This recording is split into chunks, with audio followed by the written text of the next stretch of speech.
তাই বলতে হয় মহাত্মা গুরুনাথ সত্য ধর্ম প্রকাশার্থে সত্য ধর্মের উপাসনার ক্ষেত্রে যে মহান দান অর্থাৎ সত্য ধর্ম কি করে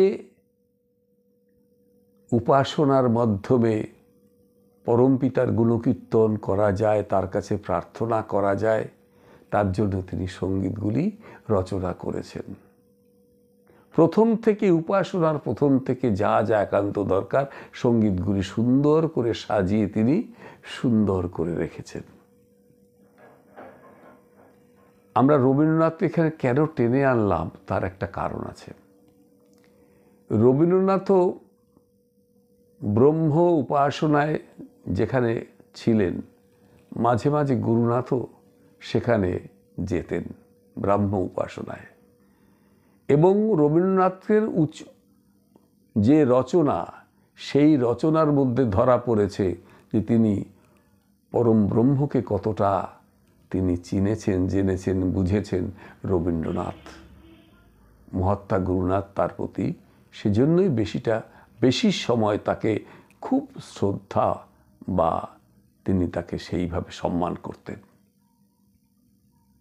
সেজন্যই যে আমার বক্তব্য সেখানে আরও একটু বেশি এই কারণে আমি দেখেছি রবীন্দ্রনাথের যে কবিতা, যে সঙ্গীত, যা কিছু রচনা তার মধ্যে দিয়েই তিনি পরমপিতাকে পেতে চেয়েছেন। তার পূর্বপুরুষগণও পরমপিতাকে এইভাবেই চিনেছেন। আমাদের সবচেয়ে ভালো লাগে যখন রবীন্দ্রনাথের গান আমাদের উপাসনায় সঙ্গীত হিসেবে ব্যবহার করা হয়, তখন বুঝি যে এই সঙ্গীত কেন সত্য ধর্মে ব্যবহৃত হলো। মহাত্মা গুরুনাথ নিজেই বলেছেন যে এই সত্য ধর্ম পরিচালনার্থ যারা পরমপিতার বিষয়ে জ্ঞান লাভ করেছেন, যাদের আরাধনা পরমপিতাকে লক্ষ্য করে, তাদের সেই সব সঙ্গীত সংগ্রহ করে যেন আমরা উপাসনা ক্ষেত্রে ব্যবহার করি। তাই তো তিনি অনেক সঙ্গীত আমরা রবীন্দ্রনাথের সঙ্গীত আমরা ব্যবহার করি সত্য ধর্মে। আমরা কথা বলতে বলতে অনেক দূর চলে এসেছি। রবীন্দ্রনাথের কথা বলতে গেলে শেষ হয় না, অনেক কথা। আজকে আমাদের এই আলোচনার মধ্যে একটা জিনিস আমার যা মনে পড়েছে আজকের এই আলোচনা একটু তুলে ধরি। অনেকেই বলে যে পৃথিবীর ধ্বংস এগিয়ে আসছে, পৃথিবীর ধ্বংস অনিবার্য। এ কথা মহাত্মা গুরুনাথও বলেছেন যে পৃথিবী ধ্বংস এই কথাটা বলেননি, বলছে যা কিছু সৃষ্টি তার ধ্বংস অনিবার্য। সৃষ্টি হলে তার লয় আছে। তাহলে মহাত্মা গুরুনাথের অর্থাৎ সত্য ধর্মের কথা অনুযায়ী সত্য ধর্মের বক্তব্য হিসাবে আমাদের তুলে ধরতে হবে যে এই পৃথিবীও একদিন ধ্বংস হবে। এটা যেমন খুব সত্য, আবার এটাও এক সত্যি যে এই পৃথিবী কখন ধ্বংস হবে, সেদিন কত দূরে, এই কথা কিন্তু কেউ কখনো একেবারে নির্দিষ্টভাবে বলতে পারবে না, পারার মতো ক্ষমতা নেই। তো আমাদের চিন্তা করতে হবে যে পৃথিবী ধ্বংস হলে কি আগে ধ্বংস হতে হবে, তার সৃষ্টির যে ক্রমানুসারে সৃষ্টি হয়েছে সেই সৃষ্টির এক এক করে সর্বশেষে পৃথিবী অর্থাৎ ভূমির সৃষ্টি হয়েছে। এই যে সৃষ্টির মূলে কত যুগ চলে গেছে, কত কোটি কোটি বছর চলে গেছে, অতিবাহিত হয়েছে, তা আমরা কেউ বলতে পারবো না, বৈজ্ঞানিকরাও তা বলতে পারবে না। অর্থাৎ সৃষ্টি যখন শুরু হয়েছে, আমাদের সৃষ্টি প্রসঙ্গে গুরুনাথ যিনি অর্থাৎ গুরুনাথ এই তত্ত্বজ্ঞান উপাসনা খণ্ডে পরিষ্কার করে লিখেছেন কিভাবে পৃথিবীর সৃষ্টি হয়ে বিশ্ব ব্রহ্মাণ্ড সৃষ্টি, পৃথিবীর শুধু নয়, পৃথিবী পরে।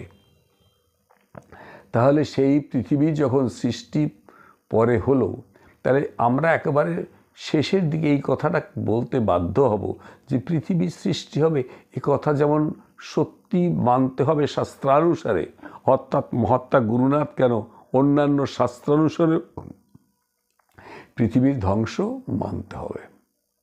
তাহলে সেই পৃথিবী কখন ধ্বংস হবে সেটা কিন্তু এখনই বলা যাবে না, বা বলা যায় না। কেউ বলতে পারবে না অমুক দিন অমুক সময় পৃথিবী ধ্বংস হয়ে যাবে।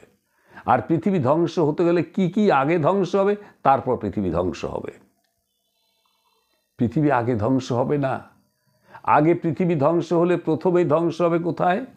প্রথম কি সৃষ্টি হয়েছিল আমরা জানি, সত্য ধর্মগ্রন্থে পরিষ্কার করে লেখা আছে। তত্ত্বজ্ঞান প্রথম খণ্ডে, উপাসনা খণ্ডে পরিষ্কার করে লেখা আছে কি প্রথমে সৃষ্টি হলো কি? বোম। বোম অর্থাৎ মহাশূন্য। যে অনন্ত শূন্যের মধ্যে আমরা ভেসে বেড়াচ্ছি, যত গ্রহ তারা নক্ষত্র যা কিছু আছে সব কিছু সৃষ্টি কোথায়? প্রথম হচ্ছে বোমের উপর। সেই শূন্য মহাশূন্যের মধ্যে আমরা ভাসছি, আমরা কিছু বুঝতে পারছি না। সেই সৃষ্টি করতেও যে সৃষ্টিকর্তা অর্থাৎ পরমেশ্বরের কতদিন কত যুগ লেগেছে, কত কত কত কোটি কোটি বছর লেগেছে, তা আমরা নির্দিষ্ট করে কেউ জানি না।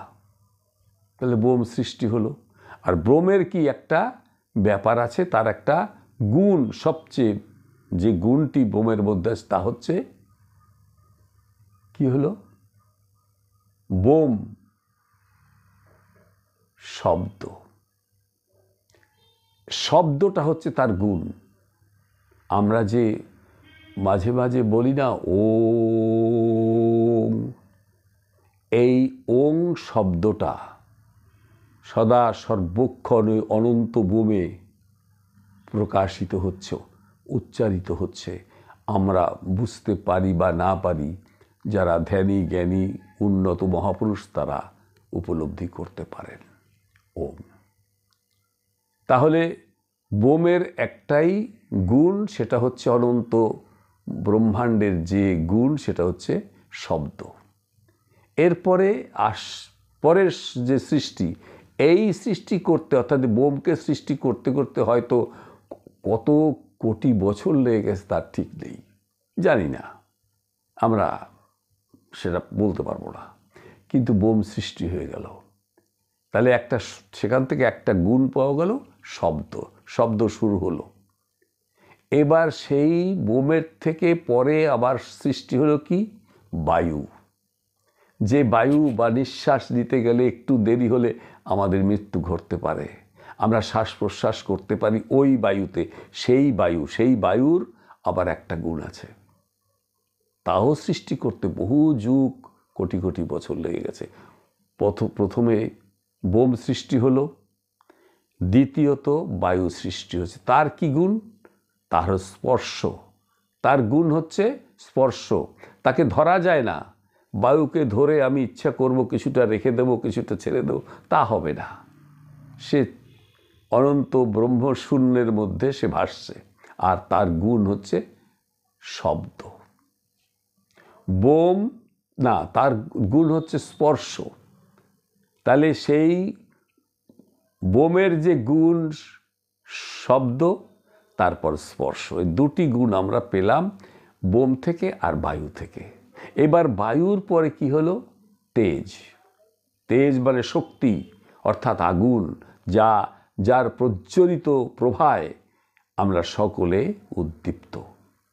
এই বিশ্বব্রহ্মাণ্ড চলছে, সেই তেজকে বলা হয় আগুন বা শক্তি, যাই হোক বলুন সেটা। আর তার কি গুণ? তার হচ্ছে রূপ। তাহলে বোম সৃষ্টি হলো, তার হলো গুণ শব্দ। তারপরে বায়ু সৃষ্টি হলো, তার গুণ হলো স্পর্শ। তারপরে আগুনের সৃষ্টি হতো অর্থাৎ সূর্যের সৃষ্টি হলো। এই সূর্যের সৃষ্টি পরে কিন্তু অন্ধকার কেটে গেল, পুরো অন্ধকার কেটে গিয়ে এবার আলোর প্রকাশ পেল, উত্তাপের প্রকাশ পেল, অগ্নির প্রকাশ পেল। এই তিনটা। তাহলে অগ্নির অর্থাৎ সূর্যের যে গুণ সেটা হলো রং, রূপ। তাহলে তিনটা গুণ পাওয়া গেল, শব্দ, স্পর্শ, রূপ। এবার কি হলো? তারপরে হচ্ছে অপ অর্থাৎ জল, জলের সৃষ্টি হলো। এই জল সৃষ্টি করতেও কিন্তু অনন্তকাল লেগেছে, কোটি কোটি বছর লেগেছে। অনন্তকাল থেকে কথাটা বললে হবে যে কোটি কোটি বছর লেগেছে। এই জল আবার কি হয়েছে? জল কিন্তু স্থলের থেকে 3 গুণ বেশি। সবচেয়ে অবাক কাণ্ড, ভাবতে বড় কঠিন লাগে যে জল, শূন্যের মধ্যে কেমন করে জল থাকে? কিন্তু সৃষ্টিকর্তার সৃষ্টি বড় বিস্ময়, বড় অনন্ত বিস্ময় সৃষ্টির রহস্য। সুতরাং সে জল কিভাবে শূন্যে অবস্থান করছে আর তিনি করেছেন সে কথা কিন্তু আমরা বুঝিয়ে বলতে পারবো না। তো এই জলের গুণ হচ্ছে রস।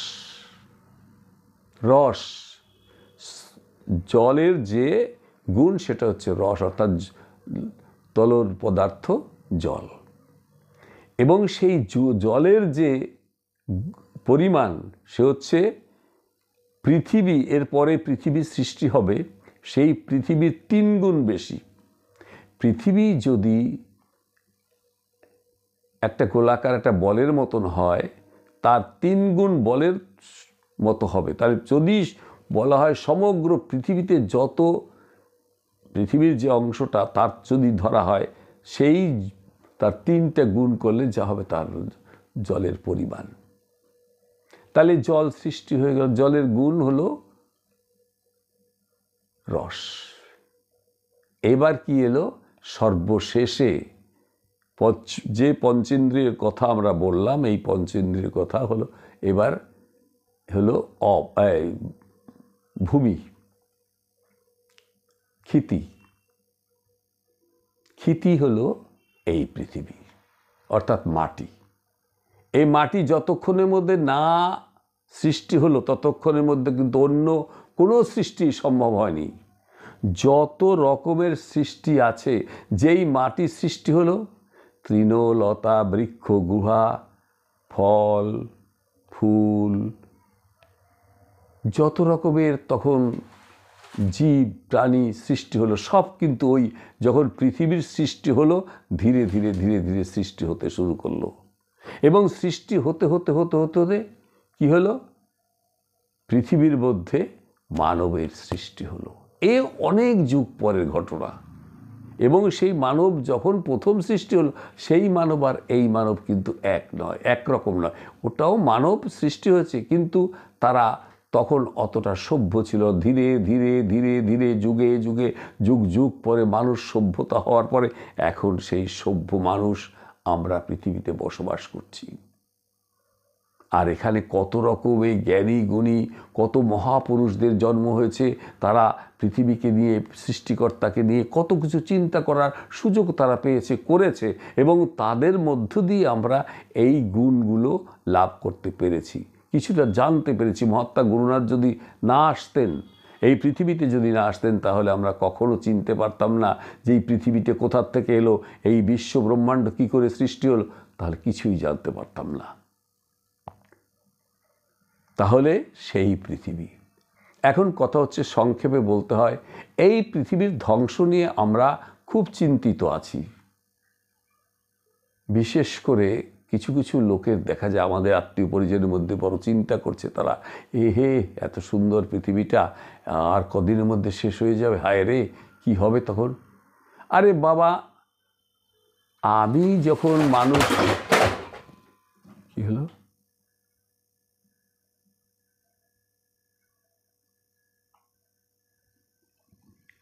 আমি যখন মানব হয়ে সৃষ্টি হয়েছি, আমাকে যিনি সৃষ্টি করেছেন তিনিই তো আমাকে একদিন নেবেন।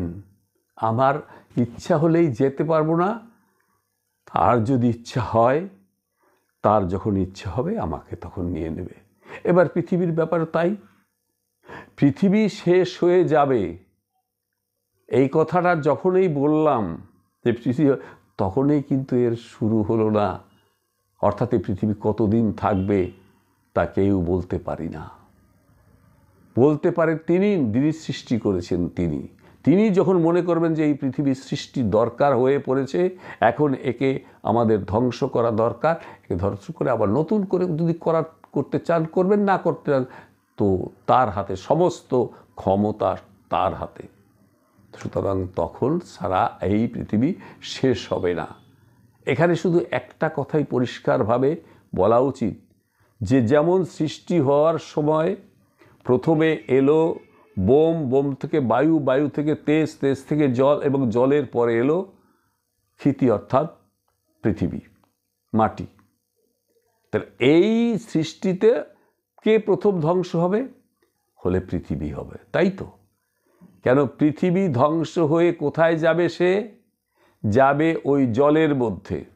ওই যে তিন গুণ জল, পৃথিবীর অপেক্ষা 3 গুণ জল, সেই জলের মধ্যে পৃথিবী মিশে যাবে, আর পৃথিবীর কোনো অস্তিত্ব থাকবে না। আবার অন্য জল যখন ধ্বংস হবে, শেষ হবে, তখন সেই জল কোথায় যাবে? সে গিয়ে যাবে তেজের মধ্যে। তেজ অর্থাৎ সূর্যের মধ্যে যাবে, শুকিয়ে যাবে, সব কিছু শুকিয়ে যাবে, কিচ্ছু থাকবে না। তাহলে আমাদের এই যে ব্রহ্মাণ্ড, তার মধ্যে পৃথিবী নেই, জল নেই, এবং আপনার তেজও নেই। তেজের মধ্যে সব ঢুকে গেছে। এবার তেজ কোথায় যাবে? বায়ুর মধ্যে ঢুকবে। বায়ুর পরে আর তাকালে কিচ্ছু দেখা যাবে না, এবং সেই বায়ু গিয়ে শেষে বোমের মধ্যে আবার চলে যাবে, একেবারে শূন্য, কিচ্ছু নেই। এই প্রক্রিয়ায় পৃথিবীর অবস্থান যদি আমরা প্রথমে দেখতে চাই, বলি শেষ হবে, তাহলে সেই শেষ কিন্তু হবে ঠিকই, কিন্তু বন্ধুগণ, হে আমার সকল গুরু ভ্রাতা ভগ্নী, হে বিশ্ববাসীগণ, আপনারা একটু চিন্তা করবেন, সেই পৃথিবী যখন শেষ হবে, তাহলে যিনি এই পৃথিবীতে এত সুন্দর করে সাজিয়ে সৃষ্টি করলেন, তাহলে সেই সৃষ্টি কি করে আমাদের কাছে একেবারে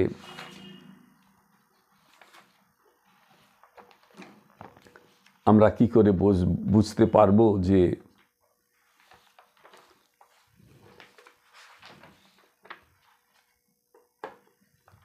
এই জন্য মহাত্মা গুরুনাথ তার একটি প্রণাম মন্ত্রে তিনি লিখেছেন,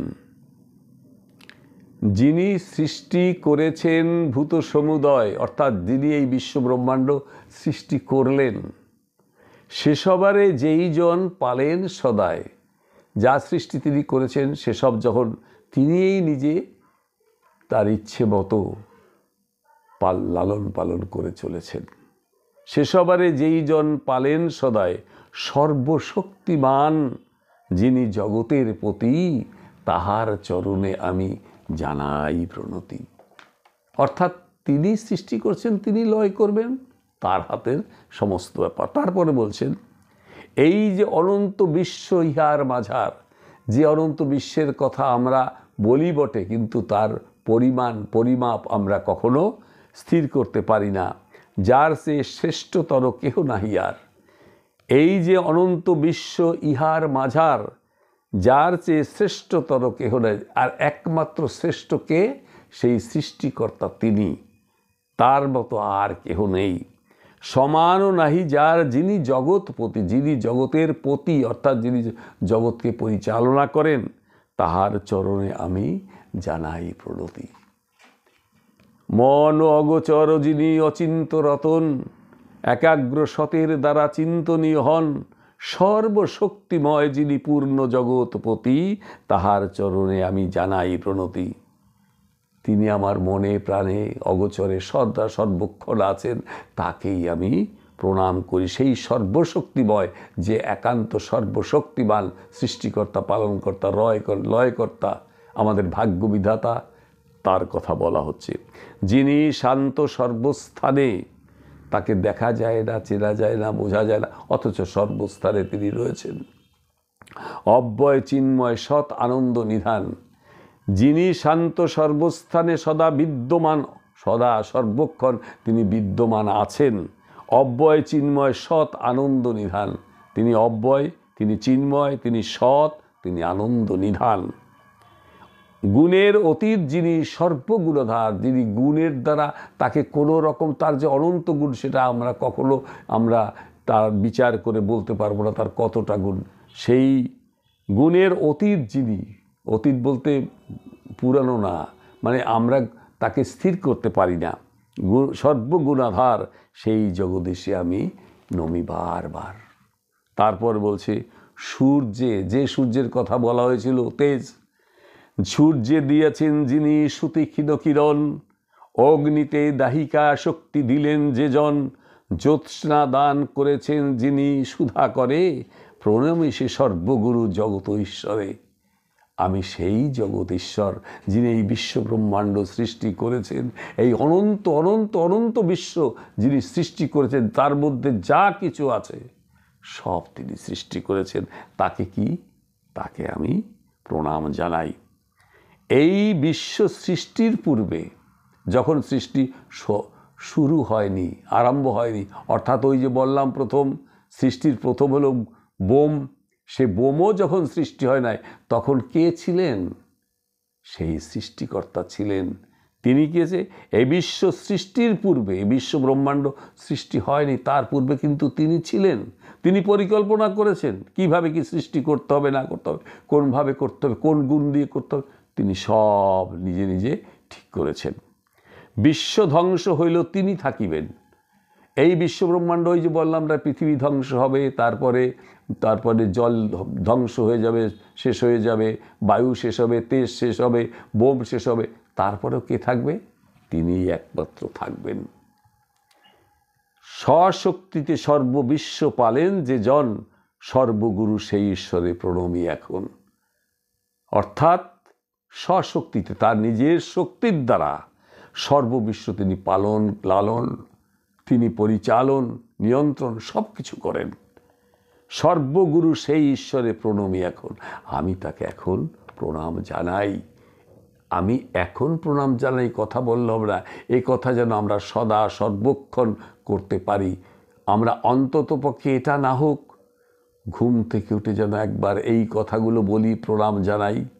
আবার সন্ধ্যায় যখন ঘুমোতে যাব তখন যেন নিদ্রায় যাওয়ার আগে অন্তকে তাকে ধ্যান করি, তার কথা চিন্তা করি, তার কথা ভাবতে পারি এবং তাকে প্রণাম জানাতে পারি।